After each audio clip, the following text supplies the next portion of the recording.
okay? So, Suzanne, first off, I want to thank you very, very much for joining us tonight. And, I said that I would be doing this for a while, but before I get started with you, I just want to let everybody know that I am Stuart Schlossman. I'm president and founder of MS Views and News. And this program is the MS Patients' Voices. It's MS Conversations Now. It is supported solely by MS Views and News. It is something that I've wanted to do for a long time, and that is speak with MS patients who are doing something for the better, all right? It's not just for themselves, but they're doing something that benefits other MS patients. And so we started this Conversations Now program. We're going to be speaking tonight with Suzanne O'Connell, who you can see. She is a vice president or co-president and founder of the MS Alliance of Virginia. She's going to speak to us about her MS and about what got her involved with doing things for others in the rural communities of Virginia. So let's welcome Suzanne. Hey, Suzanne. How are you? I'm good, thank you. How are you? I'm very well, thank you. Can you do me a favor and tell me first, I don't think I ever learned this, when were you diagnosed? October 1983. 83, wow, this is a long time ago. That was way before the medicines were available. What did you think when you were diagnosed and there was nothing there for you to do? Well, first I thought I'd had a stroke, and I was too young for that. And back then, even if you looked at an encyclopedia, it doesn't describe MS as like it does now. So you were pretty much sent home to either leave this world or come out of it in exacerbation. I'd never heard of MS in my life, so I thought I had the Jerry Lewis disease. So. That's true. So a lot of people are told that too. So thank you for bringing that up. Hey, before I get to the next question, I just want to let people know that if you do have any questions for Suzanne or myself, or for myself to ask Suzanne, please type them in. Use that at the top of the toolbar. There's an orange or red. I don't know which color it really is. It's a box that goes sideways with an arrow in it. Click on that, please, and type in your questions, and I'll be more than happy to ask them, as well as all the ones that I have for Suzanne. Again, it could be about Suzanne. It could be about rural America. It could be about what she's doing there. But let's just try to hear what I have to ask her first, and then we can go forward, okay? All right, great. So, Suzanne, can you tell us about your rural community in Virginia that are affected by MS? Can you tell us what got you so much wanting to do things over there? Well, you asked a lot of questions in one, but I live extremely rural. Most people don't even know anybody that lives as rural as I do. I live in the Blue Ridge Mountains, right off the Blue Ridge Parkway in Floyd County, Virginia. Just the best way to describe it is in the 60s, the hippies squatted there and started some communes, and it was an old farming community. So the hippies and the farmers got together and made kids, and now it's even a more unique area. But it's very underserved. The nearest large little town is Roanoke, Virginia. And most people would know our area by Virginia Tech, which is in Blacksburg. Sure. And we are very, very underserved. Right now, we have basically one neurologist who is covering thousands of patients, and we are having a very difficult time getting neurologists, especially neurologists interested in MS, to come to our area. It's just, I guess, maybe too rural for the young doctors to come to. My interest, I've volunteered for years with other organizations, and I served for years as an advocate. And the more I got involved, the more I saw what was lacking in our area. And like a lot of people, I benefited from, there were no drugs for MS when I was diagnosed. Anybody that knows anything about MS, there were not MRI machines. The way I was diagnosed was a spinal tap, and they dipped me in hot water to see how my body reacted. And a lot of people think sounds like some kind of a joke, but that's how it was. And the only treatment per se was ACTH, and it was like a steroid given to you for a couple weeks and pumped you up and sent you on your merry way. So when drugs started coming out, and there was no way for people to find out what was going on, so I thought it was important that we help people learn. I was not a support group person at all. I went to a support group one time, and I walked in, and I thought I was going to faint. I saw people in wheelchairs and walkers, and I was like, I'm never going to go there. And it scared me, and I left, and I went home, and I did not want to ever go back to a support group again. So that was my opinion of support groups. I understand that. I totally understand that. And you do know that I have multiple sclerosis as well. And the first time I went to a support group, I went into the room and I saw like more than half the people in the room were in wheelchairs and not looking well. And they were a lot older than I am. And it was only then, though, that I learned that there weren't medications for them when they were first diagnosed. And unfortunately, without those medications available, the progression of the disease just took over their bodies. And I said, that's not going to happen to me. I'm going to make sure I'm doing my medication. So, but thank you for sharing that. So let me ask you, is there in your area, there any MS centers? I mean, you spoke about one neurologist, but what about an MS center? So equally, I will make sure I make something clear. Equally, when I was diagnosed, not only were there no medications, you were not encouraged to be active. So when I got out of the hospital the first time, I was sent home to bed. And we all know that that's not the way to get better. So that was another negative of the old times. And a lot of the things that they now consider a part of MS were not considered MS symptoms or effects of MS back then. I'm a veteran, so I get my care from the VA hospital in Salem, Virginia. And we never had an MS center in our area. The closest MS center was UVA in Charlottesville, Virginia. And about 2 years ago, a young neurologist in our area, she's many years ago, she started talking about trying to start an MS center. We have a very large medical company in the area that had made promises of starting an MS center, but it never materialized. So this independent doctor did it on her own.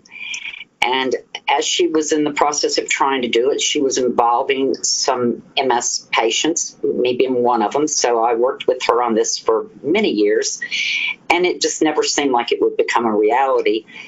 And she did it. She has an office in the Virginia Tech area, and she actually is involved with Virginia Tech some. But she started it on a very small scale and invited our organization, which is the MS Alliance, to be a part of it. And that was quite an honor to us because we're a very, very small, little rural, local nonprofit. And so with our first MS center ever, it is stepping stones. So it's not a full-time center, but just the thrill of thinking that it brings tears to my eyes to think that the day I got diagnosed that I could have turned around and even met a person with MS. I'd never even heard of it. It was years before I ever met another person with MS, and we're right there for them. So they could literally walk out of diagnosis and come into the lobby, and the next window over is someone with the MS Alliance that will let them know that they didn't just get a death sentence. Okay, well, thank you for that. We're going to get to all about the MS Alliance and stuff in a few moments, but first I want to concentrate on you, all right? You, Suzanne. All right. Where do you get treated for your multiple sclerosis? You go to this MS center?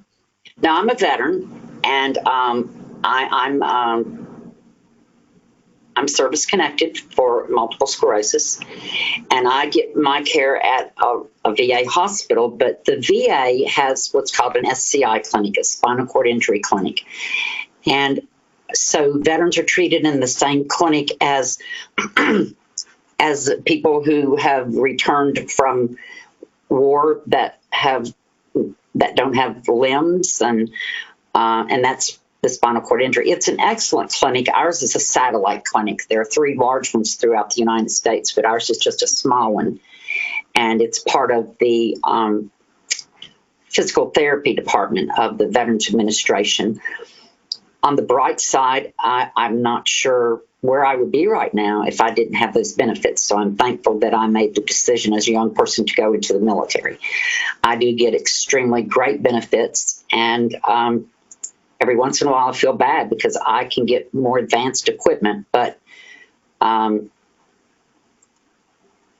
with that I learn a lot more about the most advanced treatments and therapies out there, and I'm not stingy. I share everything I learn.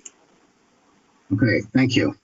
All right, so let's move on now. All right, so can you tell us how you first got involved with creating a support group in the state of Virginia? Well, that's an easy one. It's a common state. It's a common. That's exactly right. We are a commonwealth, and a lot of people don't know the difference, but there is. Well, there's a couple in our group, the Gillespies, and I give them credit, right, or good or bad. I always say when I get in trouble, I blame them, and when I do good things, I blame them. But they contacted me about 8-9 years ago and asked me if I would help them save the support group. It was a support group affiliated with a national organization, and it was down to 5 old people. And I had never run a support group. I didn't even know what was expected of it, but I had been in marketing. And so I told them no, I was not interested at all. I mean, I live in Floyd County in the middle of the woods, and I had finally found a place to be away from the hustle bustle of life and live with MS calmly. And why in the world would I want to take on something like that? Mm-hmm. And I hung up the phone from them, and I sat there and I thought, well, that wasn't nice.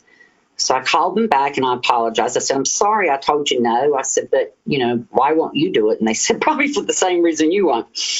And I said, well, I don't need a support group, but maybe it needs me.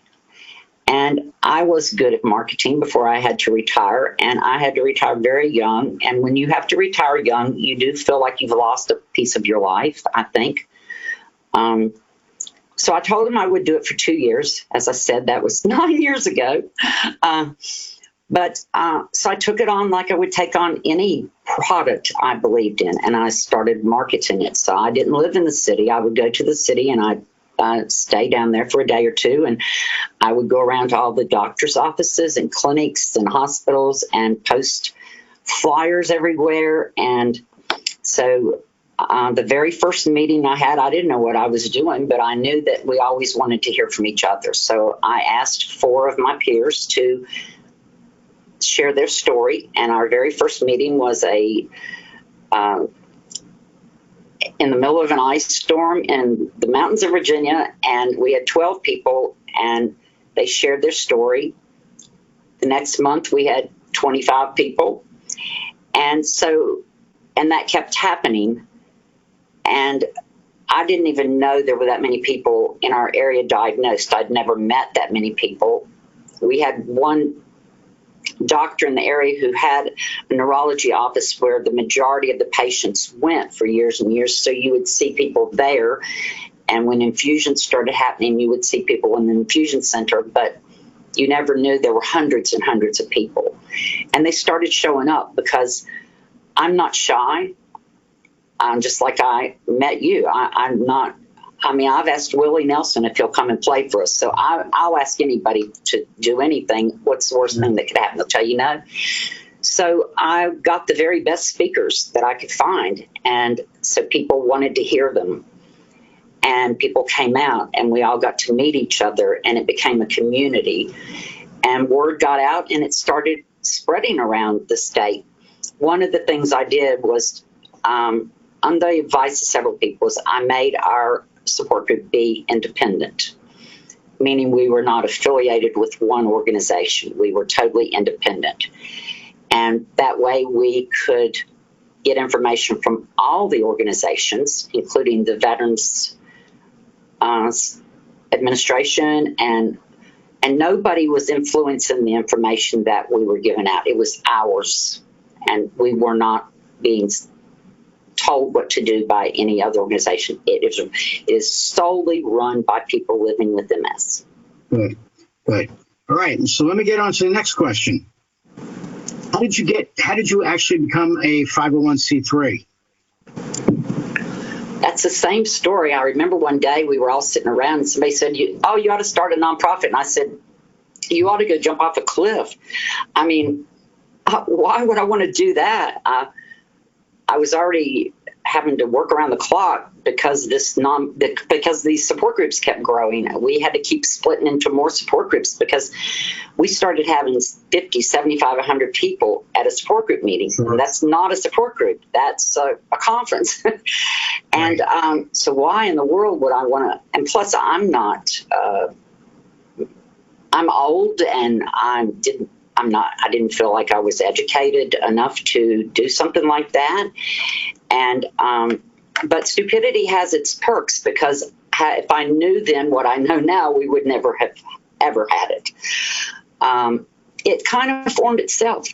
When you start having that many people attending your meetings and the need is showing itself that great, and the doctors are wanting to speak to us, and everybody is wanting to find out more, you can't help but, if you've got any compassion in life at all, you've got to go with what's happening. And my MS is, I have crippling fatigue. So anybody that thinks that they're fatigued, that nobody understands, believe me, that is my biggest problem. I have crippling fatigue, and from head to toe. And so even though this was so hard, it gave me an energy that I didn't get anywhere else. And so it kind of formed itself. I did not want, we had to have money. When I first started it, there was one organization that gave us $10 for refreshments. $10 for refreshments now would buy us a pack of cups. So we had to have money, and people were trying to hand me money, and I didn't want to be accountable for that. So it kind of needed to happen, and some people stepped up. At the time, we had an attorney in our group and a couple other professionals that said that they would help. And so we did it. And it is not the easiest thing in the world to do, as you well know, but the satisfaction you get from knowing that, watching the people be involved, people living with MS, I'm very unrealistic. I still tell my doctor that I plan on waking up tomorrow and it's going to be gone. So I live my life like it's not going to be in my way tomorrow. But we have a lot of people. Our group, as I said, started out with 5, and now we have over 1,000. Okay. How many support groups are part of the Alliance? So again, we are there was a group in another rural area that had asked me if they could become a part of the MS Alliance. And I said, sure. So they asked me to come and speak to their group, and I think they thought they had to go through some process. And so I think it was very surprising to them when I said, what we require for you to become affiliated with the MS Alliance is to declare your independence as a group. Right. And so we did help start a group in the Bristol area, and this other group had been established for years. In our area, we started out with the night group, then we had to start a day group, and we started a youth group. And even though COVID has been an awful thing, it did show us that something that you do very well. Zoom, we have some Zoom meetings, and we already have people coming from all over for our meetings. I believe that meetings should be in a very public place, so that if you walk in and lose your nerve and walk back out, nobody even knew you were there. So we have in the past met at hotels, and so we would have people come in from all over that would stay over in the hotels. And so I actually lost my train of thought there, Stuart. It was a good time to do that, wasn't it? Well, all I was asking was how many support groups do you have that are associated with the Alliance? How many? So if you add in the Zoom group, which we're going to keep going now, we probably have about 5 or 6, but we have people constantly wanting to start more. It requires some kind of guidance, and I don't want to mislead anybody that, to make promises that we can't keep. So we encourage people to come and attend our group, and we'll be happy to help you. How many have you got? About 6 or 7. Yeah. Great. Next question. You ready? Here we go. Do you have any groups from West Virginia? I know you're Virginia, but do you have anybody from West Virginia? We do not have a group in West Virginia, but we do have lots of people that we're not a membership group. We are, Sure. So we have people active in our group and our organization from Virginia, West Virginia, North Carolina, South Carolina, Ohio, Maryland, and West Virginia. You said that. Great. Okay, that's great. So how many people do you think, though, do you have a number of how many people in your region are affected by multiple sclerosis in the rural region of Virginia? In Southwest Virginia, I believe the last figure I heard was around 2,000. That's a big number. It's a huge number. And what do you think? Well, not what do you think? Does everybody have access to care? No, absolutely not. So where are people primarily going? I mean, I know about the one MS center, but where are people going to for their care? Are they seeing general neurologists in the area? What's the deal there? A little bit of everything. I think, I know that in big cities you have choices. We don't. Right. And when I say we don't, we really don't. We had a leading neurologist in the area that saw most of the MS patients. And when he retired, he passed the majority of his patients on to the doctor who runs our MS center, Dr. Kramer. Right. And then we had another doctor that was seeing MS patients, and he retired just a few months ago. And the largest medical organization in our area, the neurologists, MS specialists that they had there, left the area about 2 years ago, and they've not put a person in. So for all of Southwest Virginia, we only have one MS specialist. There is a specialist in Winston-Salem, North Carolina, which is where I am right now, by the way. And a lot of people from our area go there. It's a couple hours away. And then there's a really good doctor in southern West Virginia that people like, and he sees a lot of MS patients. A lot of people here go to UVA, which is also a few hours away, and a lot of our people go to Duke and Johns Hopkins. Okay, thank you. So I have a quick question. Sorry to cut you off. But right now, since the pandemic and all this virtualness came out and people being able to speak with doctors virtually, they have actual access now to getting in contact with true MS neurologists around the country. And does your community know about that?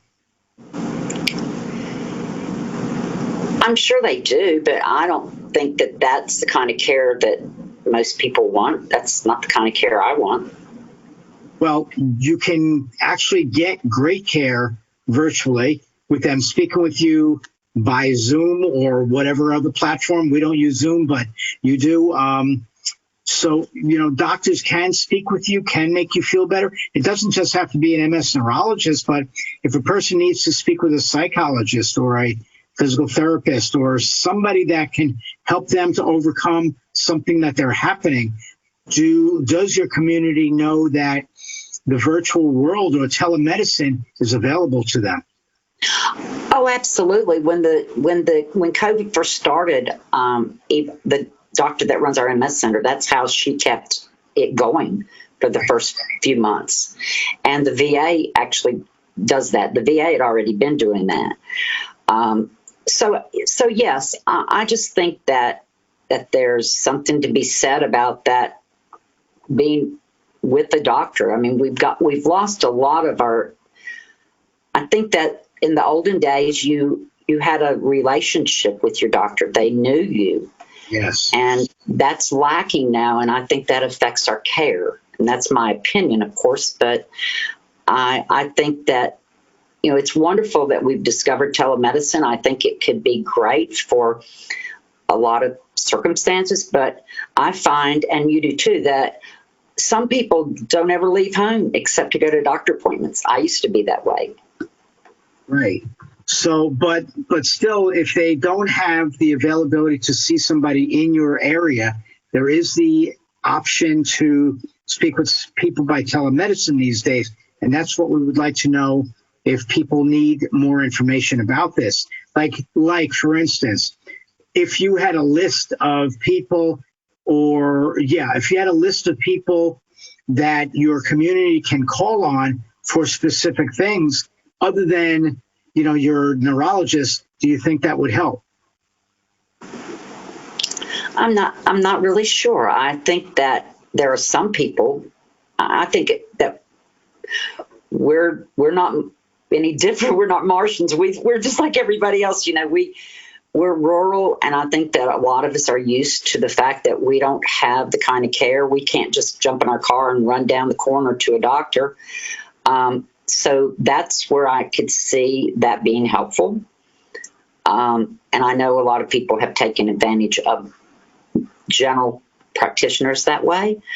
And so I think that would be great information for people to have. But I believe that all information is empowering, Right.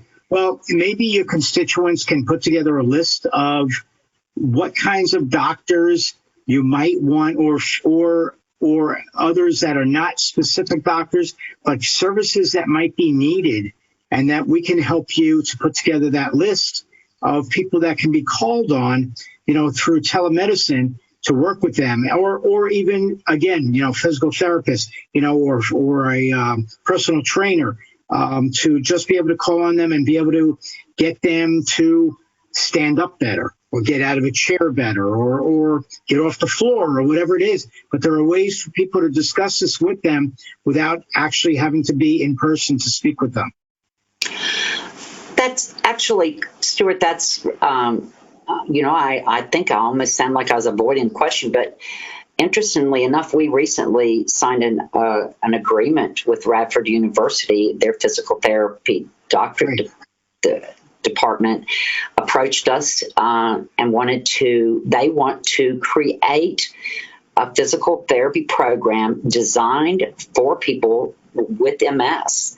And so the way it started was with us, a Zoom meeting where they interviewed all of us to find out what we wanted. And so we're getting ready to kick off the pilot on that. And part of the program that they're looking at doing is some of it will be online because of the distance. So, and that's going to be a physical therapy program, and they're going to complement the in-person with online. So yes, that's actually a very good point. Yeah. Okay, great. All right. So next question I have for you is, what role do you have in your organization right now? Okay, that's interesting. I, of course, sure. am the founder, and I started out as the support group leader, and I thought that we needed to have many people involved. So I thought that involving other people was real important, and I did that from the get-go. I was the president of the organization for a very long time. And so this past year, I did have a co-president, and she left. And so when that happened, I never dreamed I could ever replace her, and we found a wonderful young lady, Sharon Cross, who started our Bristol group, and she became co-president, and she was doing very good. And I felt like the best way to split responsibilities and for people to quit turning to me for everything was to step down from presidency, and I've become the executive director. And she's now the president, and so I'm trying to teach her everything that I have learned. We do try to keep things simple, so she's the president now, and I'm the vice president, and she doesn't live in the local area, so I handle basically the day-to-day operations and the work at the center and the support groups here, and she oversees and is learning more and more all the time to oversee the work of the MS Alliance. That's great. That's great. And her being in Bristol, I guess she can now pull in a lot of people in Western Kentucky that are quite rural, outside of Knoxville. And I'm sure that could bring in, new frontiers from there as well. We have people from everywhere. I mean, just keep coming. Wrong state with wrong city. Yeah, gotcha. She's right there at the Tennessee line, and so she does Bristol, downtown Bristol. But anybody that knows, it's a really interesting place to go. We're going to do an event that will emphasize that. But Bristol is half of downtown Main Street is Tennessee, the other half is Virginia. So her group is people from both states. Yeah, I remember being in Bristol and being on both sides of the state line. You stand down the center of the street, you got one foot in Virginia and the other foot in Tennessee, and that's pretty cool. All right. Yeah, it is. It's awesome. So other than that, so Sharon's now president, so she's going to be doing that much more. And where do you see your frontiers going to? Do you see yourself actually doing less and less over the years? There's no way to do less and less because there's not enough hours in the day to do what we do. I didn't think so. We have, there's never been enough hours.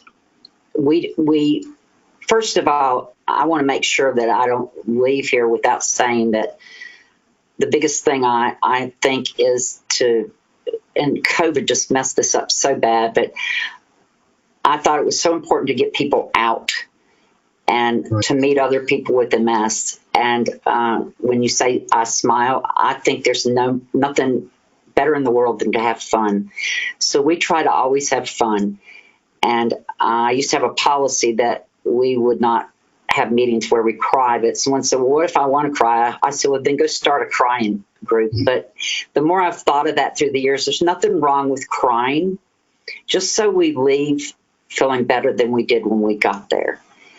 And so I'm old and I'm getting older. And so I would like to think that this organization could keep going. So it's very important to involve young people like Sharon and other people. And I think that if I have a tendency, because of the kind of work I did, when I give away a job, I give away a whole job. And I've learned that maybe I need to give away a whole lot of little jobs. But we have so many things. We have a loaner closet that is a big deal. So if people need equipment in an emergency, we have this loaner closet. We have and anybody's always welcome to go look at our website. We're, the MS Alliance, and we do fun things.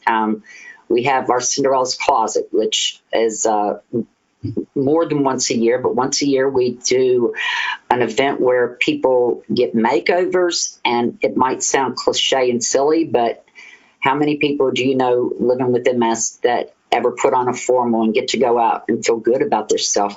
I know that my primary goal every morning is to get up and hope my feet hit the ground and I can see and don't pee on myself before I get to the bathroom.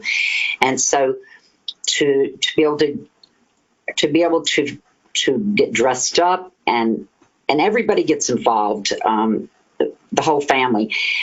So we have, and then we have our office, which is huge at the MS Center, because like I said, to be able to meet somebody living with MS is huge.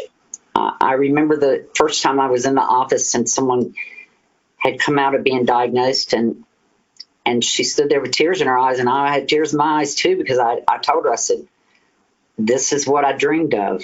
And it is what I dreamed of, is to know that, and our center got interrupted by COVID, as did a lot of things in life.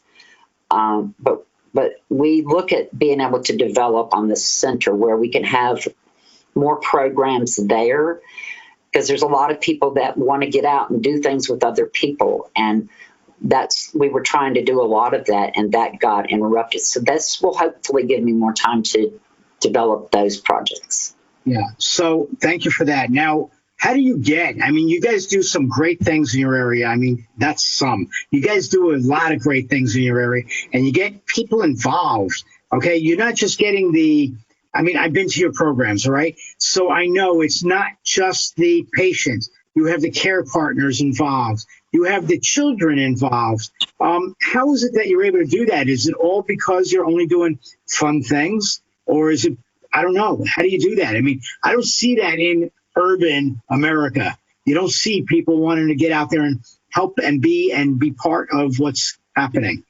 Well, why did you come back? Because it was fun. There you go. That's the answer. Well, because you guys got me to answer. dress. It's empowering also. There you go. Because you put three guys in a dress, and that was a fun thing, right? So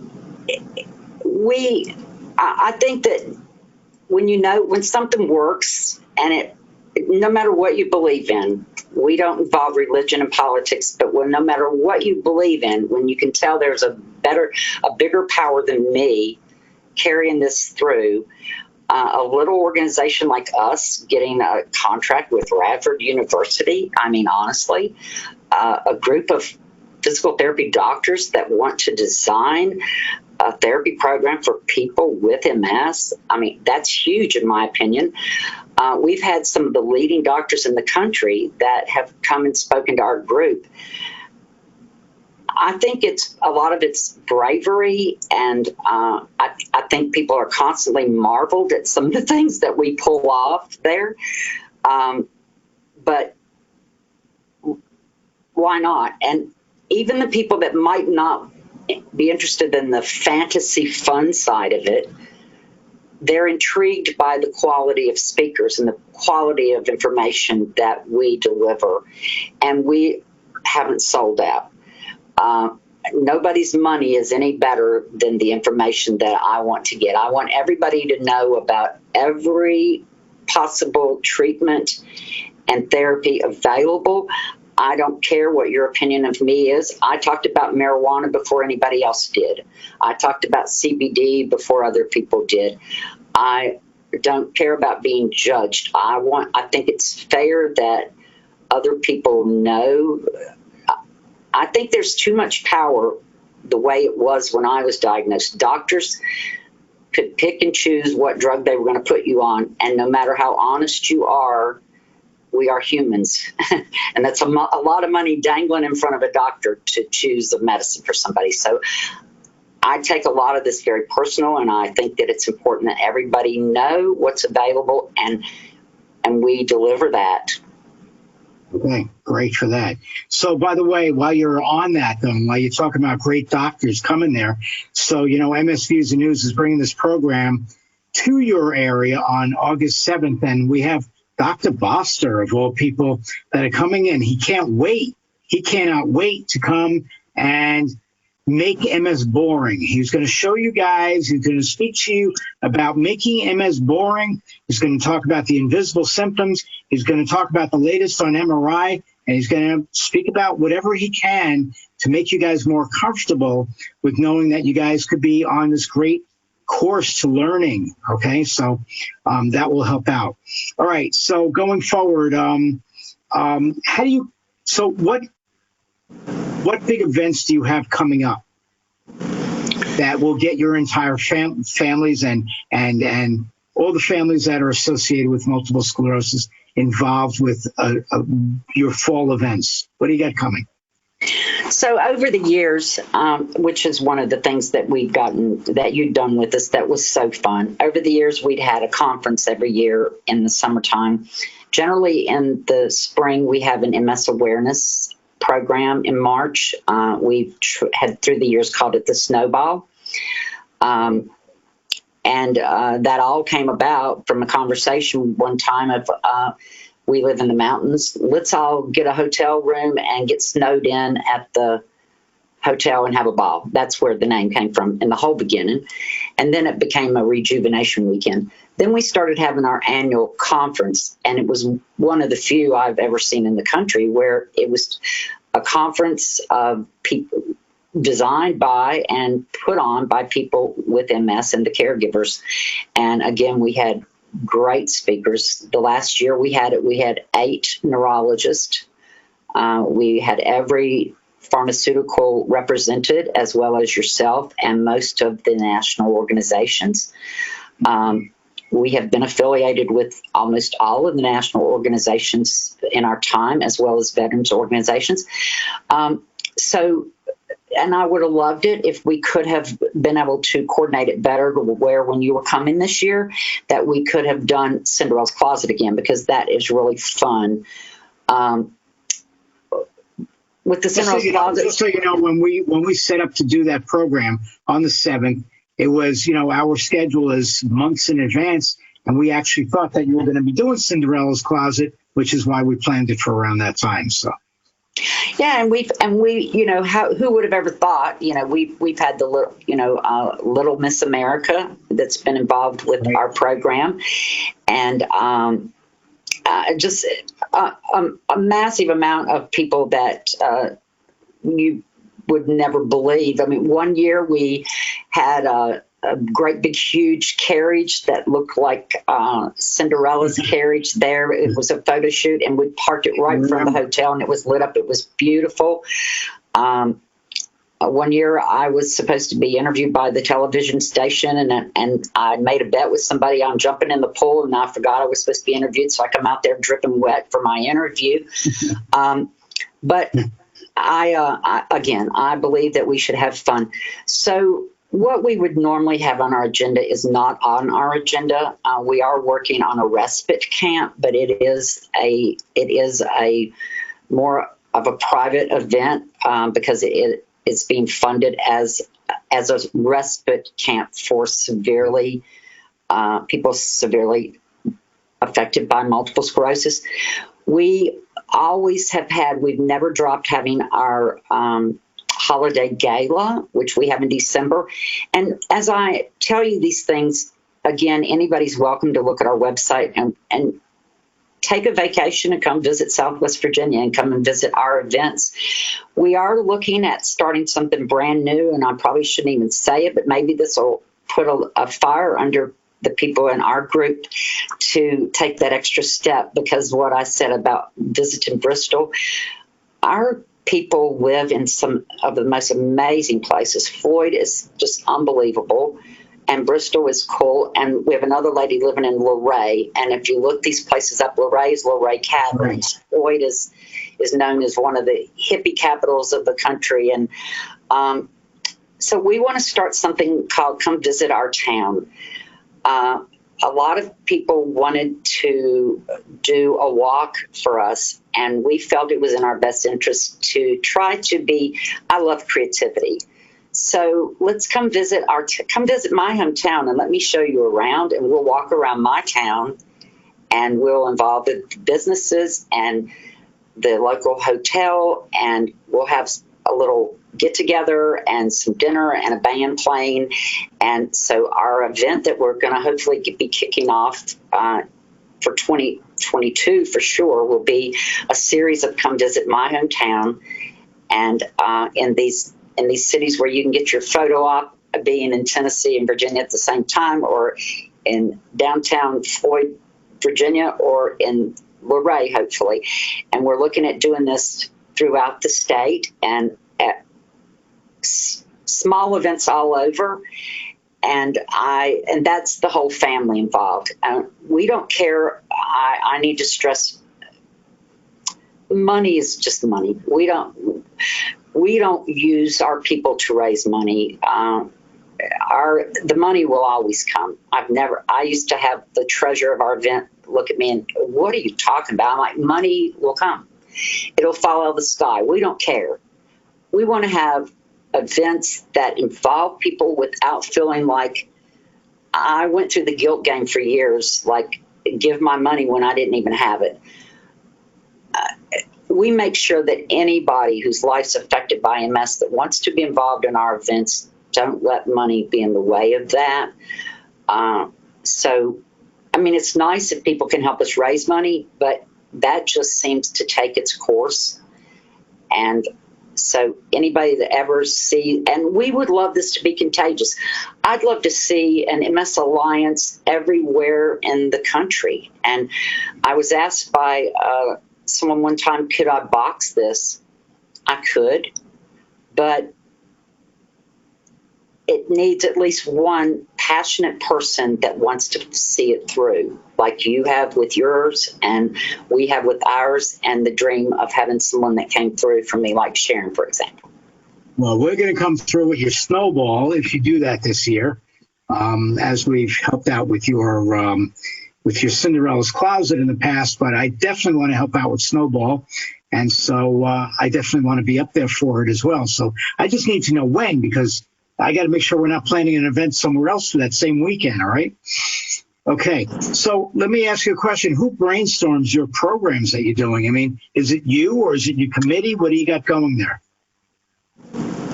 I just believe that we just step outside the box. And at first, I think people were hesitant to do that. Just like the treasurer about the money, how are we going to do that? I don't know, but we can.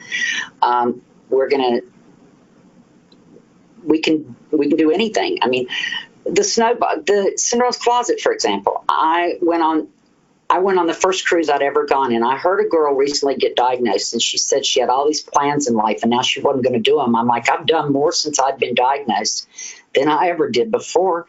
Right. A group of people got together, and we do cruises usually every year. Of course, the one we've been trying to go on for 2 years keeps getting postponed. Now they've retired the boat, and we're going to be on a new boat. But the first cruise I ever went on, I'd never ever seen my husband dressed up. I'm married to Jed Clampett, and I'd never seen him dressed up. And I put on a formal, and it matched my scooter, and my husband put on a suit, and I'm like, wow, who are you? And I remember going down the runway in the cruise ship, and I felt like Cinderella. And I came home, and I went to a little shop, and the lady asked how my cruise was, a little shop I go to, and I said, it was wonderful. I felt like Cinderella. I wish I could make everybody with MS feel like that. And she said, I could help you. And I said, really? She said, I'm getting ready to purge the shop. And that's how Cinderella's Closet started. She donated 132 formals and ball gowns, and that was the birth of Cinderella's Closet at a camp at the lake. And now it's grown. We have like 1,000 ball gowns, formals, tuxedos, gowns, costumes for little kids. It's just amazing. And the Loner Closet, the clothing, Cinderella's Closet, there's stories there that are unbelievable. But we make sure that the kids in our MS family always have the most beautiful gowns for prom. No matter what you would need that for, we look out for our family. And we also have other organizations that we partner with at times. There's a lupus organization that we partner with. We usually have a great one time a year that you can dress up to not have MS is Halloween. You can be anything you want to be that day, right? That's right. That's right. Well, I want to thank you for coming on with us tonight. I want everybody to realize that you could be in rural America or an underserved area of America and still have the benefits or the the ability to do like Suzanne does, okay, and Sharon does, and all of the people that are part of the MS Alliance in Virginia. And it doesn't really matter where you are, but you can have as good of a time as they are having and living with multiple sclerosis and tending to your medical needs as you can, and still also enjoying life with others affected by MS, okay, and their families, and being happy, as Suzanne wants to always be, happy, right? So, Suzanne, I want to thank you again for joining us tonight. I'm not going to ask you any more questions, but if anybody does want to know about the Multiple Sclerosis Alliance of Virginia, they are online. It's the MSAV, also known as. Suzanne, if you want to yell out I'll tell you. Your MS Alliance of VA.org is their website. And if you have any questions about it afterwards, you can always contact me, and I'll get you in touch with Suzanne or Sharon. Okay? All right, Suzanne, you good? I am good, and I just would like to say one thing. Thank you for all that you've done. I remember when you guys were just little too, and I've enjoyed getting to know you and the things we've done together. And I've not dropped a lot of names, but our group is an army, but anything anybody wants to do. Anybody wants to start anything in their area, don't hesitate to ask us. We'll be happy to help other people. That's great. That's great. And one person wrote to me that Suzanne looks like a brilliant leader, and she is, for everybody that's out there, she is. So if you want to start something in your region that you have no idea what to do, you should give Suzanne a call or send her a message or whatever. Send smoke signals, all right? Rub sticks together. She'll find a way to contact you back, okay? All right. Everybody have a great night. Suzanne, I want to thank you again for being here. I'll catch up with you real soon, and Godspeed on everything. Okay? Thank you for inviting me. Great. Good night.